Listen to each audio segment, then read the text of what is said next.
just a minute. We will be going live. And we're missing Tayeb, right? Yes, we are, unfortunately. I think he will be able to join us, but I think it's better if we get started and then Tayeb joins. Okay.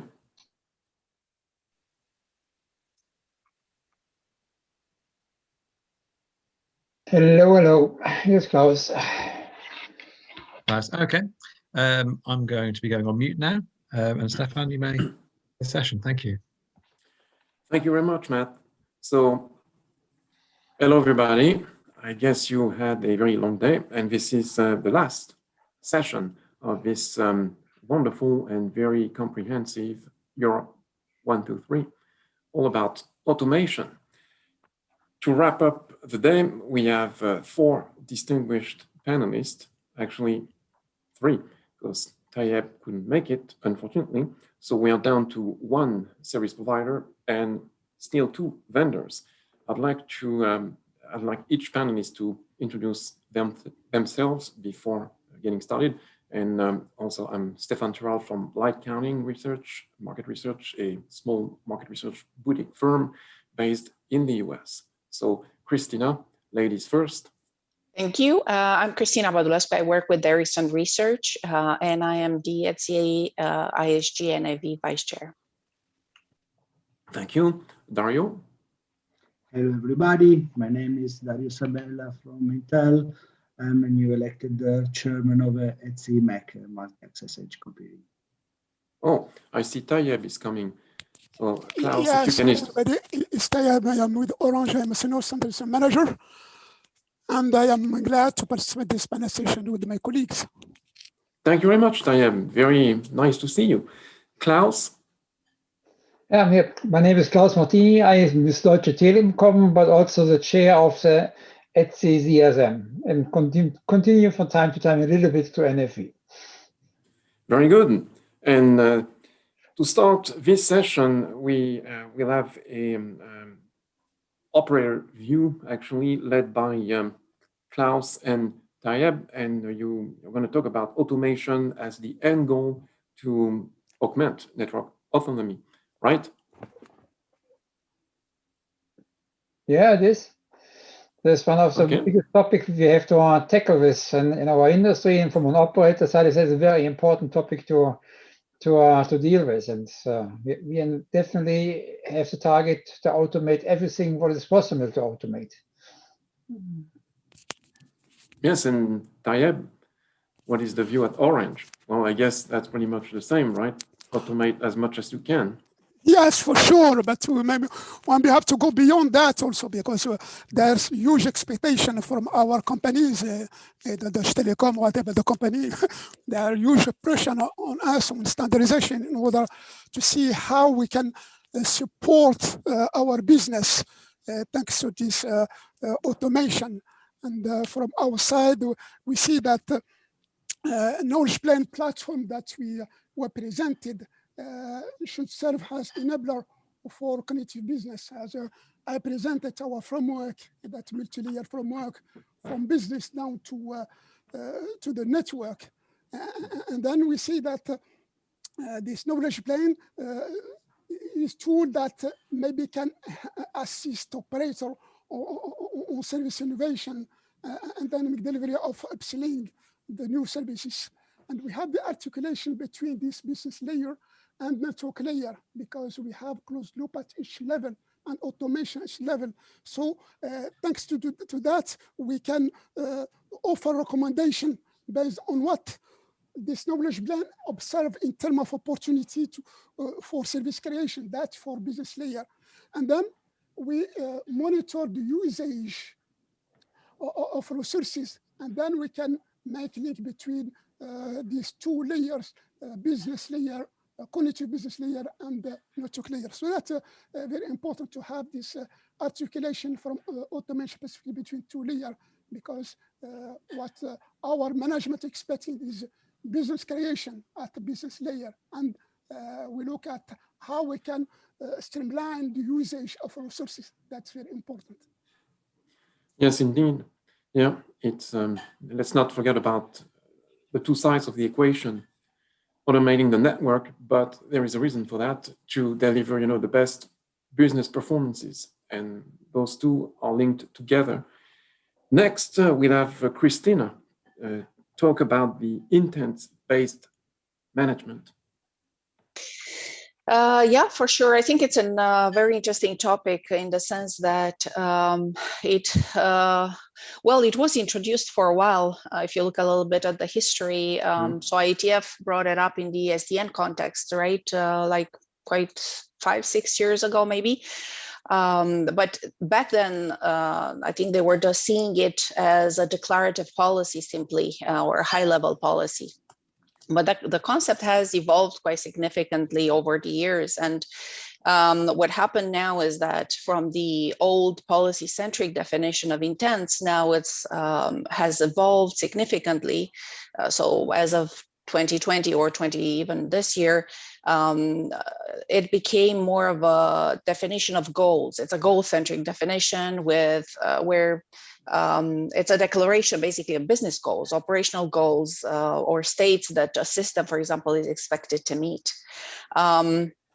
However, what is not, and the intents are not describing the how. How do you achieve those goals? How to operate? What are the, for example, they're not prescribing the events, conditions, or actions, which is a typical policy aspect. So that being basically in a nutshell, a bit of a difference. But we see a lot of applicability, and there's, in summary, there's basically two different approaches. One, you use intents in a human-to-machine interaction, or you use intents in a machine-to-machine interaction. So while the intent objects per se could be similar in the way they're defined, in the human-to-machine interface, obviously, there's a need for an additional front end or additional something else that would be used in the communication with the humans. Whereas in the machine-to-machine, of course, we can have a little bit more, use some kind of intent objects in defined languages that are specific, for example, to capture knowledge objects with knowledge graphs and ontologies. So from that perspective, the applicability for the intents in a machine-to-machine is much higher than in the human-to-machine. So it helps a lot, of course, to kind of simplify the interaction. One consumer system does not need to know the intimate details of the other system, because it just expresses its own goals and requirements over the interface.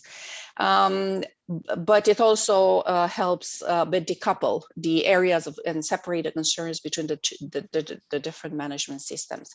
And there was a very interesting comment we got in the chat during the presentation and also during the NAV panel, which was basically a concern that adding all these new fancy new functionalities like intents management, analytics, closed loop automation, they seem to kind of obsolete the discourage the ones that have made investments in the current OSS systems, and that's not the case. That was a very important concern. So that's not the case. It's they're add-ons. They build upon the existing OSS systems, and they basically reuse those interfaces that exist today. So it's going to be a gradual, basically approach, a progressive introduction of new functions in the network. But definitely, it doesn't mean that we're trying to replace what's already been done. That's good news, particularly, for the service providers. And speaking of which, let's go to Klaus to talk about closed loop automation. Yeah, closed loop was a hot topic the entire day. I had the impression ZSM talked about closed loop, and NFV talked closed loop, Ghana talked closed loop, but now, by the end of the day, I have the impression that maybe we have to synchronize our thinking about closed loop. So a lot of good thoughts are in the discussion, and really happy that we had all these good discussions the entire day. But I think the synchronization between all of these thinkings concerning closed loop is needed. But in principle, all of them have the same idea to moving forward with closed loop. We need closed loop in order to drive automation. And there's not a question about that, but it's only a question how we do it and how we can use all the data which are available in the network and in order to drive automation. and the closed loop in different stages. I think there's a logical flow, and really happy to see that we are having the same thinking about that one. But we are not on the end of the discussion. I think we are more or less following a discussion which we already started years ago, and now we're coming more or less in the final phase to synchronize all the thinkings and find the best way to drive closed loop forward from different point of view. I think closed loop is one enabler to achieve automation, and that is the reason why I'm saying I was really happy to participate the entire day on the discussion and saw all these good use and good ideas about closed loop. And that is something what we have to learn from today. Thank you very much, Klaus. Next is Dario to talk about end-to-end automation at the edge. Yeah, thank you so much, Stefan. So yeah, here we are representing MEC, so edge computing. The scope here, of course, is to talk more about edge telco clouds. Let me just summarize what is the history. The MEC group was started a lot of years ago in ETSI under the assumption to reuse possibly the definitions from the ETSI NFV framework. So of course, MEC is based on NFV infrastructure, and in particular is addressing more the needs of the edge telco cloud. So while of course the other groups we have seen ZSM is taking the overall approach for network automation, and NFV and OSM are managing telco clouds. MEC instead is more specifically tailored to the edge telco cloud. So as well in this domain there is a need for automation. Of course, end-to-end, if you consider the travel of the traffic from the users to the wireless access network, and then the edge cloud, the transport, and the core network, we have all the elements.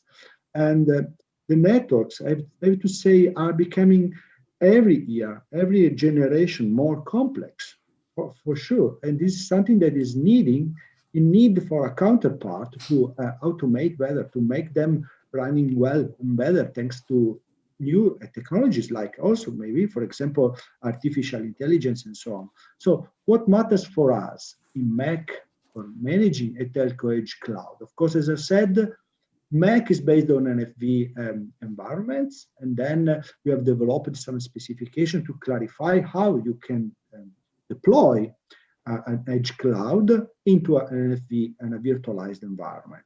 But this is not enough. We have also lifecycle management and other possible impacts of the MEC when you are going to support these complex networks like in 5G with the network slicing, for example. And also another topic that I mentioned earlier this afternoon in my talk was another topic that we are covering now, addressing the need for the federation. So the MEC federation is another topic where you have a multiplicity of operators in some use cases like V2X, for example, and there is also a level of complexity. Let me also add that in this perspective, for example, when you are going to talk about the MEC federation and network slicing, we are in touch with 3GPP and also GSMA to align on that, because, for example, the GSMA is defining requirements for this federation among different operators, and sometimes is also the need is also to manage better the network to offer also to their customers, like vertical segment markets, and like, for example, the automotive, the car makers, and so on and so forth. So in this case, I think automation is a tool for the operator to manage better their network from their point of view, and especially in the MEC, when we are adding edge computing capabilities and IT service environment at the edge of the network, and also allowing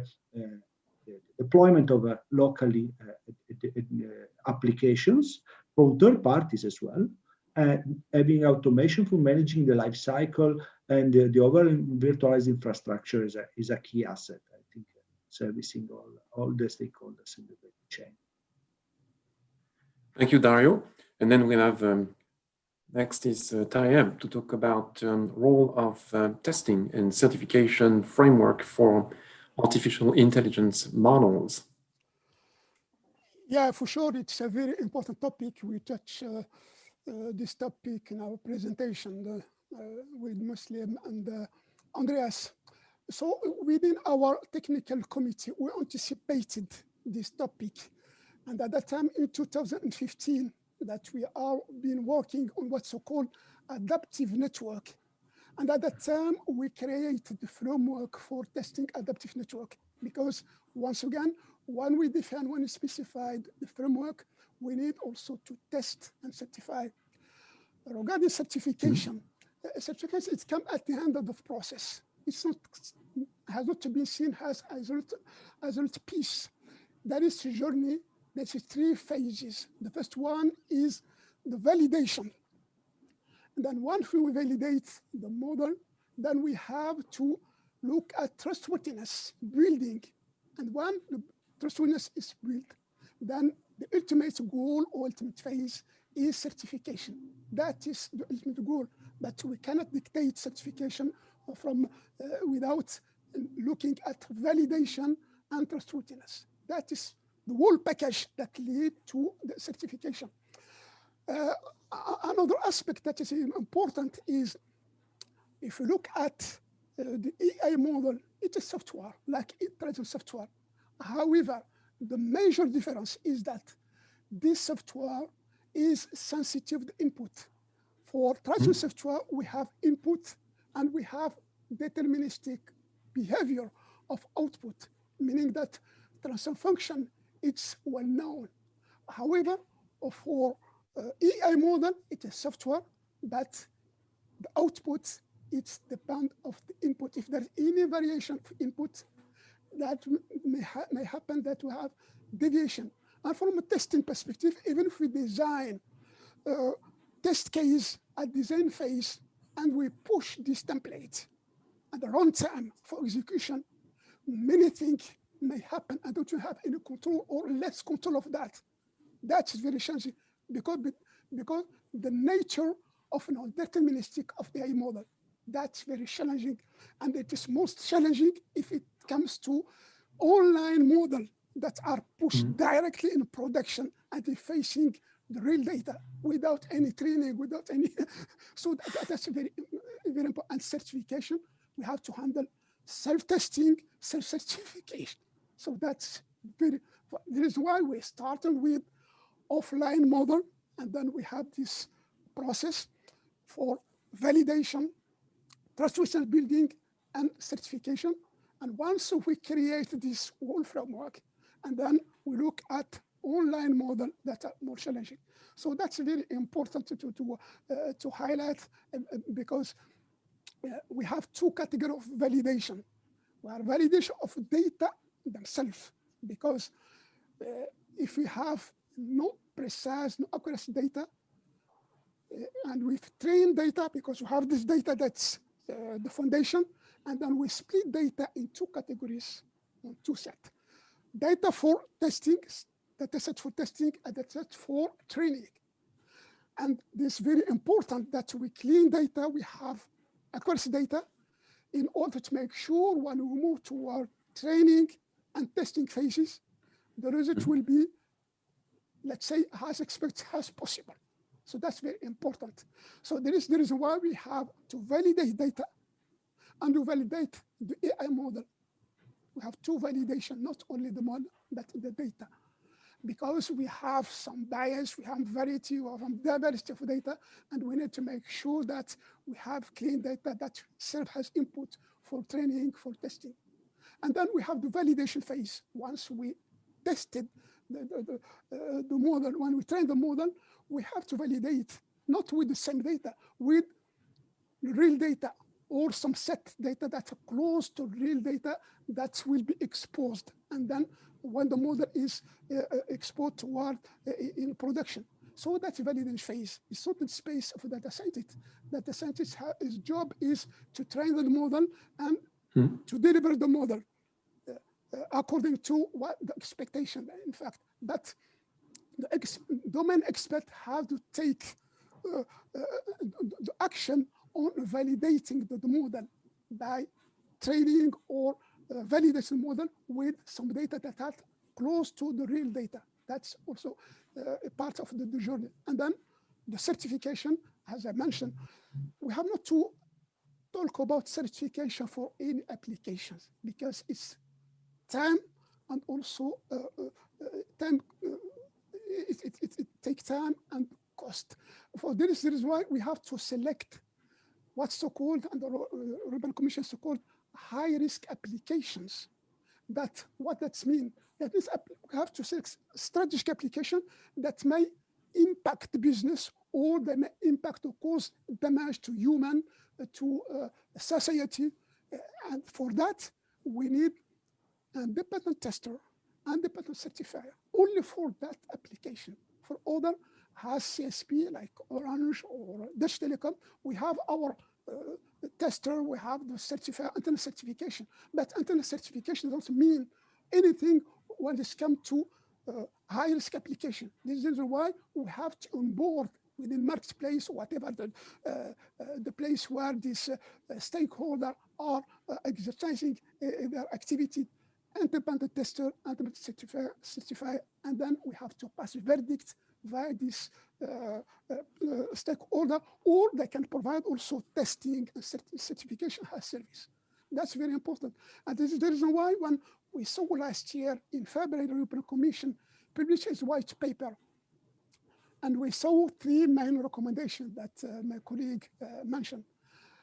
And we saw that 3 recommendations, one on regulation, another one on testing.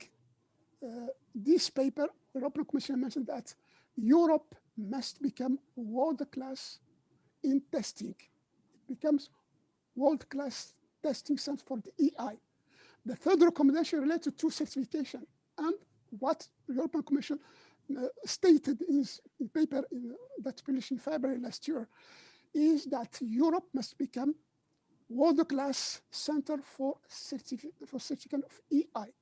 So when we look at 3 recommendations and the white paper were published in our group, we saw that is mapping between all the 3 recommendations. So that means that the European Commission is expecting from standardization ETSI and the INT and the other SDOs to provide some metrics, because for testing, for certification, we need metrics to assess certification. And this is exactly what ETSI and other SDOs has to do in order to answer European Commission 3 recommendations with respect to regulation, with respect to ethical related aspect. That's not space of ETSI, but space for other SDO like IEEE for ethical aspect, and also for this aspect related to testing and certification. We need to provide metrics to help the industry and the European Commission for this to operationalize this recommendation.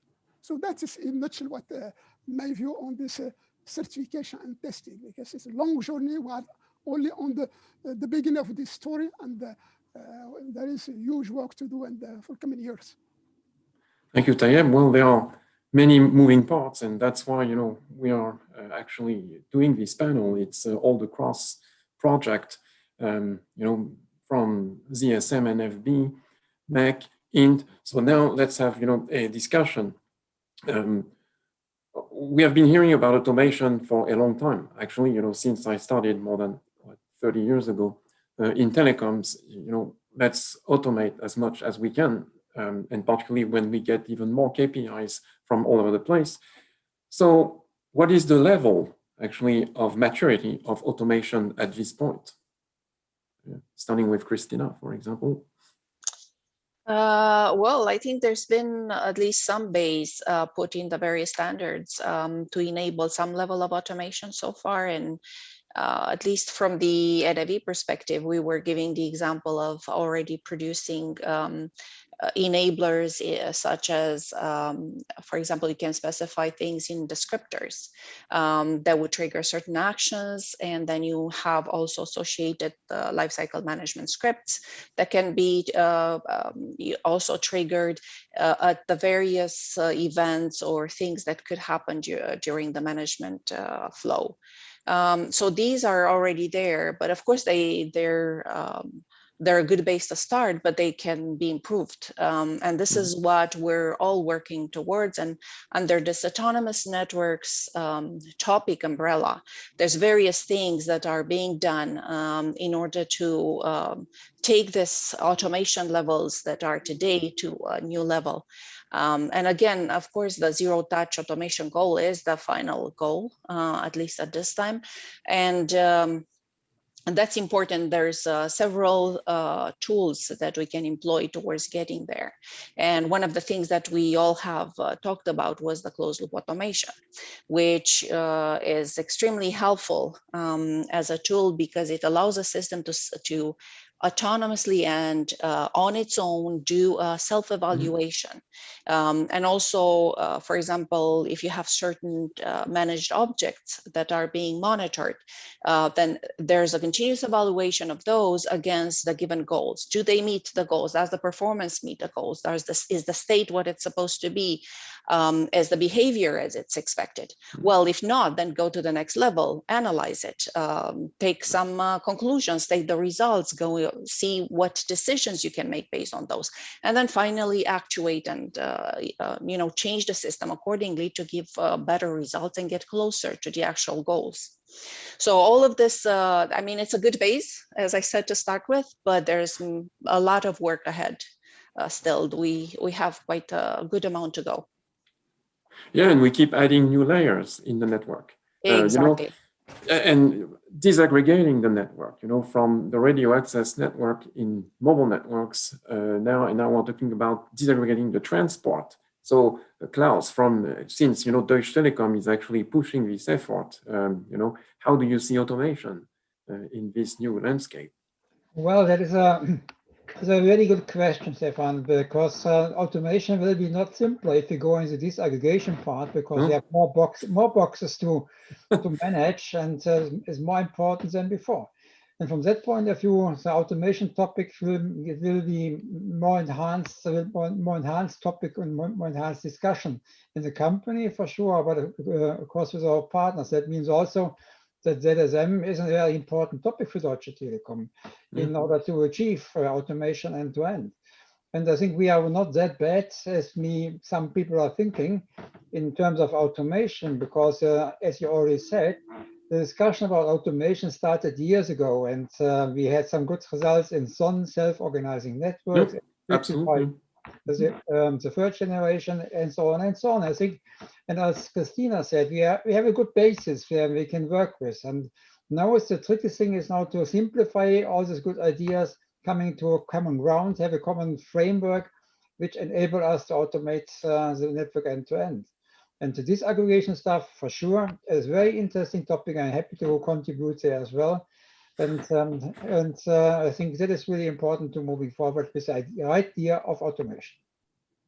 Okay, and Dario, from the Intel perspective, you are providing lots of innovative platforms to support all the efforts. So how do you see the level of maturity of automation?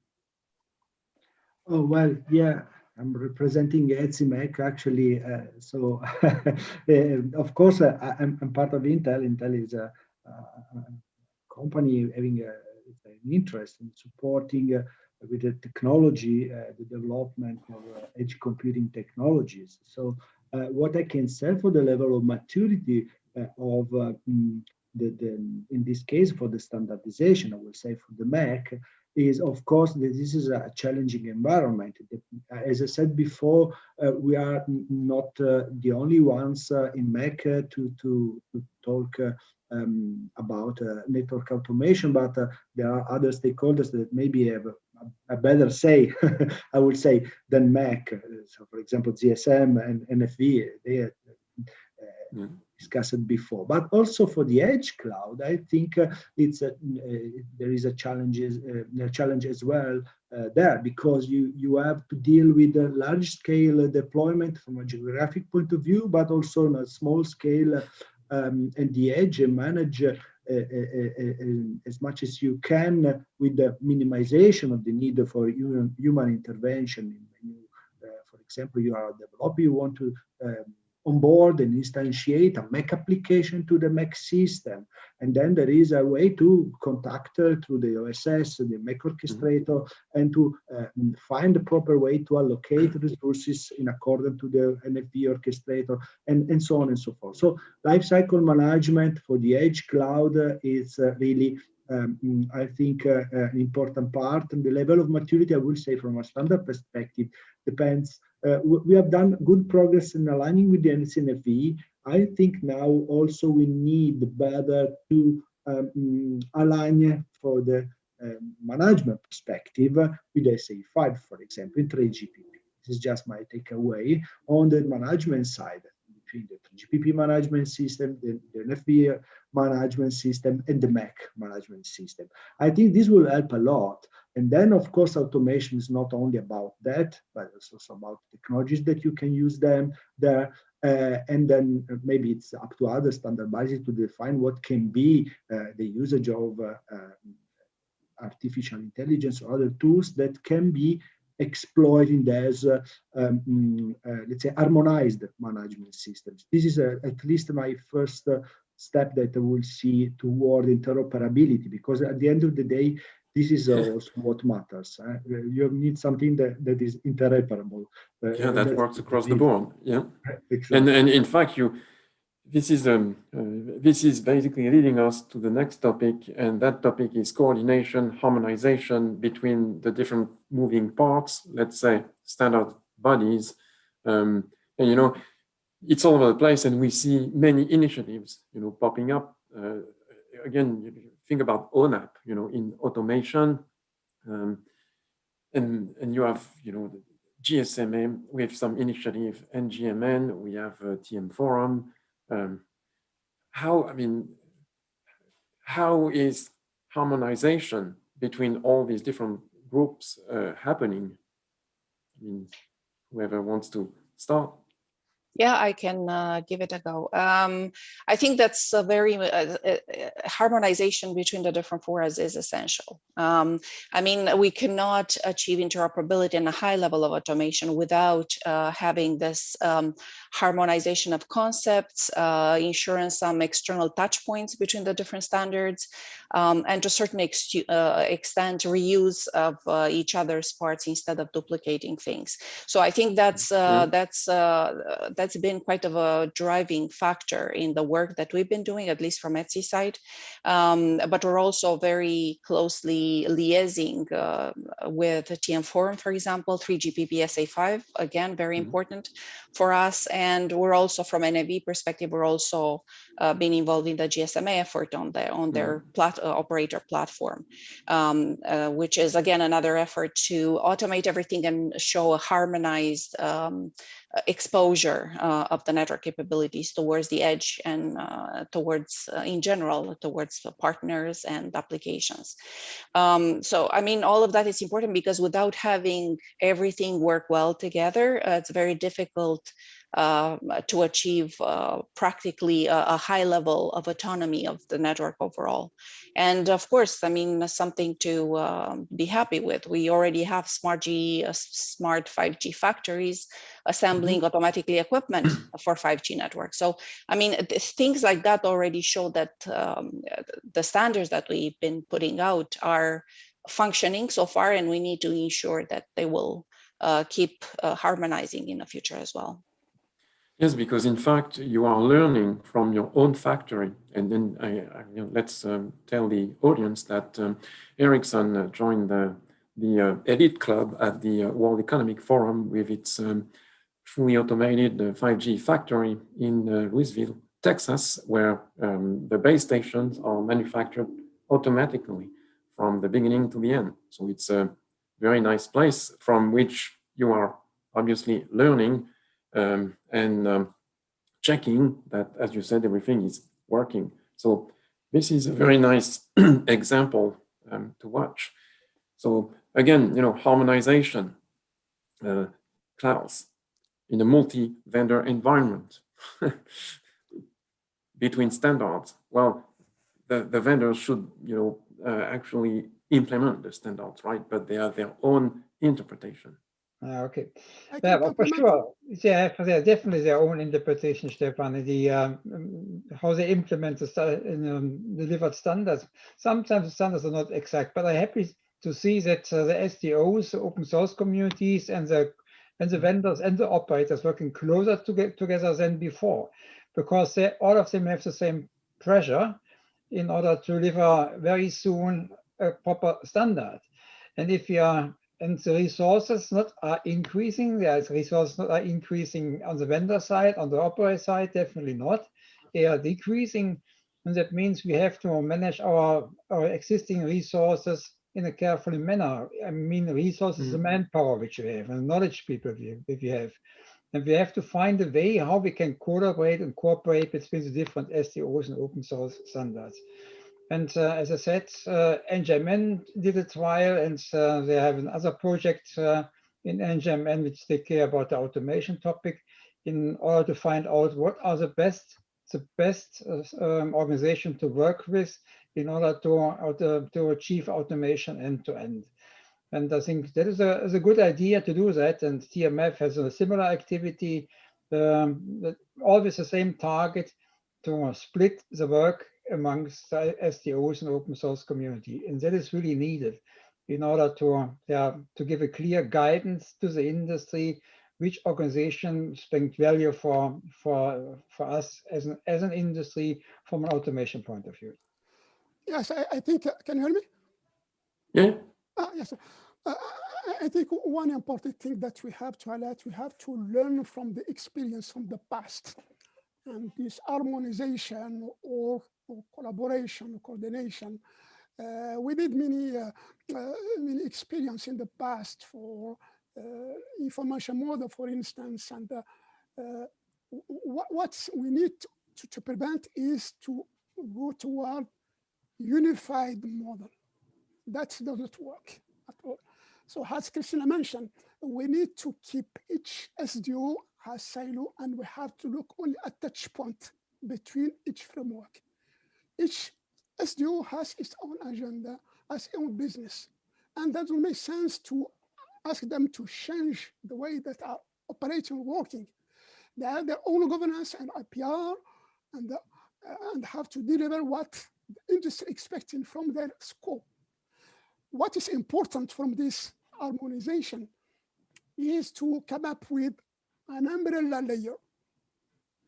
And then without touching each silo, and interaction between all these silos has to be a touch point.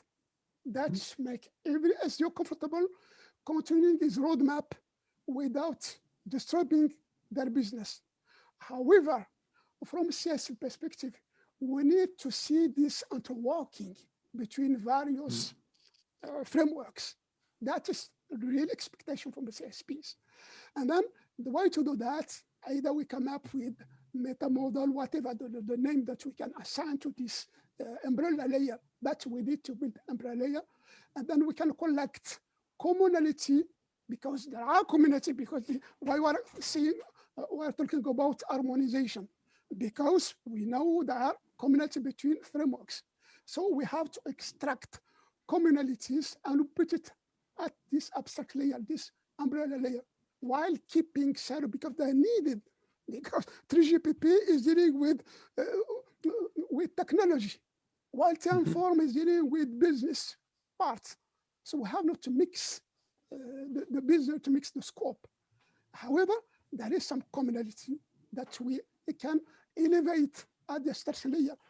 That's my view on that, in order to make successful harmonization. Otherwise, we have many experience in the past. We have to repeat our mistake. Thank you, Tayeb. And I think we're reaching the end of the session. So Dario, I'll leave you have the final word. Oh, thank you. I'm just quick. I totally agree with the previous speakers, and just wanted to bridge with Tayeb. He mentioned very well the problem of harmonizing standard bodies, and also the fact that sometimes they are working in silos. I think for the harmonization between standard bodies, this is a general principle, but also very applicable here for the network automation. Is a huge and complex task. We have really to avoid duplication of work. It's something that in the past decades we were not caring too much, but that we cannot afford anymore to maybe repeat the work. What I do something in the ETSI MEC, people is asking me, are you defining this a level of the maximum level of detail? No, not because I'm lazy, but because I don't want to mandate everything if this is not really needed.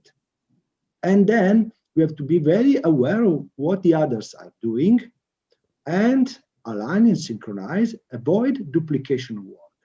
This is the key, avoid duplication of work. And then harmonize the standards so that everything is compatible, maybe complementary, and then the overall picture can work. Otherwise, we are just acting with a patchwork of standards which are not helping the industry, something that we cannot afford anymore. This is just my short consideration. No, I mean, I think, everybody agrees. A patchwork. I like that, the description, a patchwork of standard bodies that keep piling up to some extent. Well, that sums it up very nicely. So this is wrapping up a very long and insightful day, entirely focused on the ETSI, with all the great work you guys are doing to make things work in the world and make a better telecom planet. And we still have a long journey. Actually, we're not done yet. And that's the beauty of it. It keeps evolving.